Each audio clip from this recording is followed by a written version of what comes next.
بسم اللہ الرحمن الرحیم نحمدہ ونصلی علی رسولہ الکریم اما بعد۔ اعتکاف کے متعلق بات ہو رہی تھی اور ان کے مسائل اور اس کے مسائل بیان ہو رہے تھے۔ آج بھی تقریباً 3 اہم مسئلے ہیں، وہ بیان کر دیتا ہوں۔ ایک مسئلہ کہ معتکف یعنی اعتکاف کرنے والا خالص گرمی کی وجہ سے غسل کے لیے مسجد سے باہر نکل سکتا ہے یا نہیں۔ اگر معتکف صرف اور صرف ٹھنڈک حاصل کرنے کے لیے مسجد سے نکل کر غسل خانے میں گیا تو اعتکاف فاسد ہو جائے گا۔ ہاں، جب تقاضا ہو پیشاب وغیرہ کا تو جب باتھ روم جائے تو جتنی دیر میں وضو ہو اس وقت میں 2-4 لوٹے اپنے اوپر ڈالے اور جلدی واپس ہو تو اس سے اعتکاف پر کوئی فرق نہیں پڑے گا۔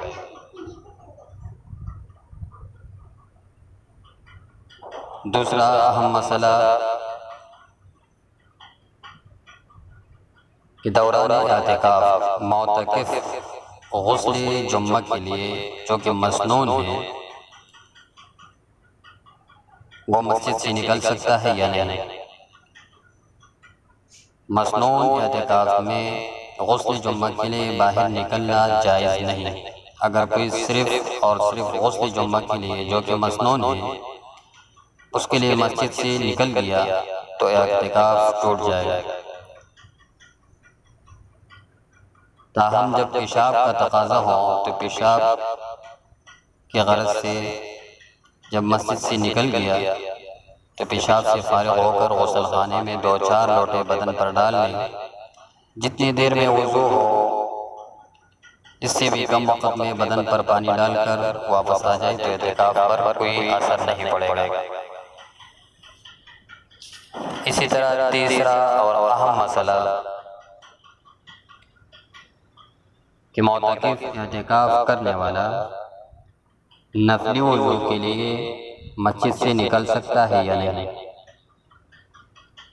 معتکف کا یعنی اعتکاف کرنے والے کا نفلی وضو کے لیے مسجد سے نکلنا جائز نہیں۔ یعنی جب معتکف کا وضو ہو اور وہ اپنے وضو پر مطمئن بھی ہے، صرف ثواب کی نیت سے اگر وضو کرنا چاہے تو معتکف کو اعتکاف کرنے والے کو اس کی اجازت نہیں ہے۔ ہاں، یہ یاد رہے کہ نفل عبادت کے لیے وضو کر سکتا ہے۔ مثلا اگر دن بھر کوئی معتکف اگر سویا رہا، کسی وقت میں سویا، پھر جب اٹھا تو ابھی فرض نماز کا وقت تو ہے نہیں اور یہ تلاوت کرنا چاہتا ہے، نفل عبادت ہے، اور اس طرح نفل پڑھنا چاہتا ہے جو نفل عبادت ہے وہ کرنا چاہتا ہے، تو اس کے لیے چونکہ وضو ضروری ہے تو اس کے لیے نکل سکتا ہے۔ نفل عبادت کے لیے وضو کر سکتا ہے لیکن نفلی وضو کے لیے باہر نکلنا اس کا جائز نہیں۔ یاد رہے کہ وضو، غسل خانہ اور باتھ روم وغیرہ یہ مسجد کے توابع میں سے ہیں، مسجد کے حدود میں داخل نہیں ہوتے، لہٰذا اس میں جانے سے طبی ضرورت کے علاوہ یا شرعی ضرورت کے علاوہ وہاں جائیں گے تو اعتکاف ٹوٹ جائے گا۔ اللہ رب العالمین مجھے اور آپ کو صحیح عمل کرنے کی توفیق نصیب فرمائے۔ وآخر دعوانا الحمدللہ رب العالمین۔